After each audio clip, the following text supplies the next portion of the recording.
एकता की दौड़, इसके पीछे का क्या मकसद है वो मैं आपको शॉर्ट में कुछ बताना चाहूँगा।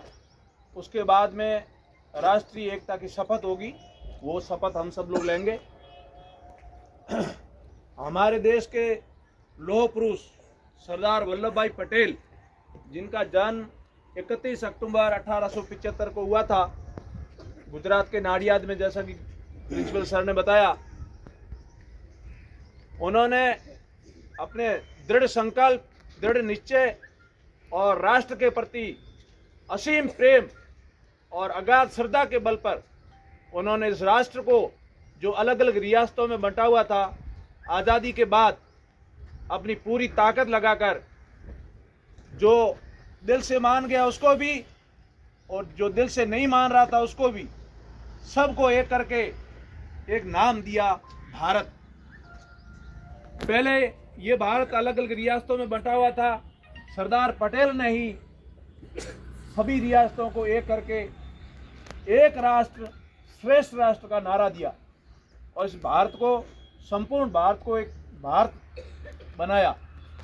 सरदार पटेल इंग्लैंड से वकालत की डिग्री प्राप्त करके भारत आए थे। महात्मा गांधी के अहिंसात्मक आंदोलन से प्रेरित होकर वो भी राष्ट्र में आज़ादी के लिए प्रयासरत रहे। बाद में उन्होंने कई आंदोलन भी किए, कई सत्याग्रह भी किए। गुजरात में खेड़ा सत्याग्रह किया, उसके बाद बारडोली सत्याग्रह किया। बारडोली जो सत्याग्रह था उसमें किसानों पर जो लगान लगा दिया गया था, उस लगान को हटाने के विरुद्ध उन्होंने सत्याग्रह किया था और वो सत्याग्रह पूर्ण सफल रहा था। तब वहाँ की महिलाओं ने उनको सरदार की उपाधि दी थी। और लौह पुरुष उनको इसलिए कहते हैं कि उन्होंने लोहे की तरह, वज्र की तरह अपने इरादों को मजबूत रखते हुए इस राष्ट्र को एक करके आज हम जिस रूप में खड़े हैं, ये रूप हमें उन्होंने प्रदान किया।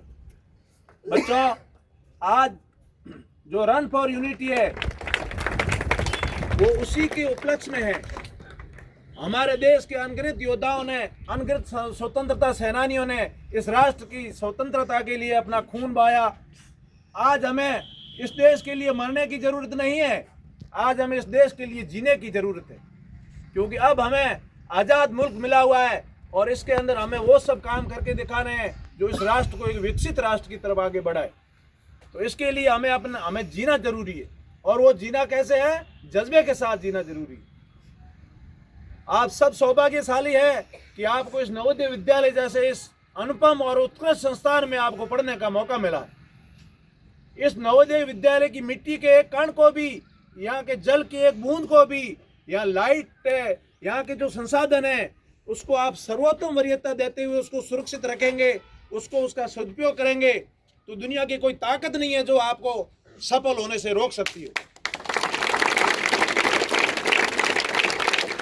राष्ट्र प्रेम और देश प्रेम के लिए सिर्फ लड़ना और मरना ही कोई जरूरी नहीं है। राष्ट्र के संसाधनों का सदुपयोग और उसके लिए कुछ कर गुजरने का भी एक राष्ट्रभक्ति का ही बड़ा उदाहरण है। आप छोटी छोटी चीजें, बहुत सारे, हमने भी यहाँ बहुत सारी चीजें देखी है। बहुत सारे बच्चे हैं जो उस रूप में भी करते हैं, कुछ लोग अन्यथा भी लेते हैं।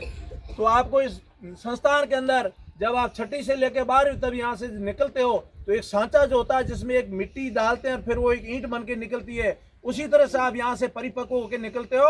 नवोदय विद्यालय से पढ़ा हुआ बच्चा है। 90% बच्चे हैं जो आज भी लगभग सभी हिंदुस्तान के प्रत्येक कोने में अपनी सेवाएं मजबूती से दे रहे हैं और उनकी एक अलग छाप है। नवोदय विद्यालय का स्टूडेंट अपने आप में अलग से दिखता है, लेकिन दिखता वही है जो यहाँ से जो सीख के जाता है और जीवन में उसी को उतार के रखता है।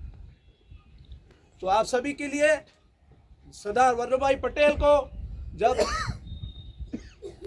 2014 में सरदार वल्लभ भाई पटेल के ये जो जन्म दिवस को राष्ट्रीय एकता के दिवस के रूप में मनाया जाने लगा, 31 अक्टूबर 2014 का जो था, उस तारीख से राष्ट्रीय एकता दिवस के रूप में सरदार पटेल के जन्म को मनाया जाना शुरू किया और तभी से ये एकता की दौड़ का जो कार्यक्रम भी संपूर्ण राष्ट्र में चलाया जा रहा है। सरदार पटेल को सम्मान देने के लिए और इतनी बड़ी महान शख्सियत को राष्ट्र के प्रत्येक व्यक्ति के दिल में एक जगह रहे, उसके लिए गुजरात के मुख्यमंत्री रहे उस समय के, जो अभी हमारे भारत के प्रधानमंत्री है नरेंद्र मोदी, उन्होंने 31 अक्टूबर 2013 को उनकी एक बहुत बड़ी मूर्ति नर्मदा में, गुजरात के नर्मदा के एक द्वीप पर उसका शिलान्यास किया था, जो 2019 में बनकर तैयार हुई थी, जिसको स्टैच्यू ऑफ यूनिटी कहते हैं। स्टैच्यू ऑफ यूनिटी, एकता की मूर्ति। और उस समय की वो पूरे विश्व की सबसे बड़ी मूर्ति थी, जो 182 मीटर बड़ी मूर्ति है, वो लंबी है, ऊंची। और उस मूर्ति की सबसे बड़ी खासियत यह है कि हिंदुस्तान के जितने भी किसान हैं, जो अपने खेतों के अंदर जो उपकरण यूज करते हैं, उन उपकरणों में जो लोहे के जो भी आइटम्स लगते हैं, प्रत्येक किसान के घर से उस लोहे का थोड़ा थोड़ा टुकड़ा इकट्ठा करके, पूरे हिंदुस्तान के सभी किसानों के घरों से लोहे का छोटा छोटा टुकड़ा इकट्ठा करके उसको गला करके वो मूर्ति बनाई गई है। उसके पीछे पर्पज ये है, हिंदुस्तान के प्रत्येक इंसान को उसके अंदर अपना एक अपनापन का एहसास हो।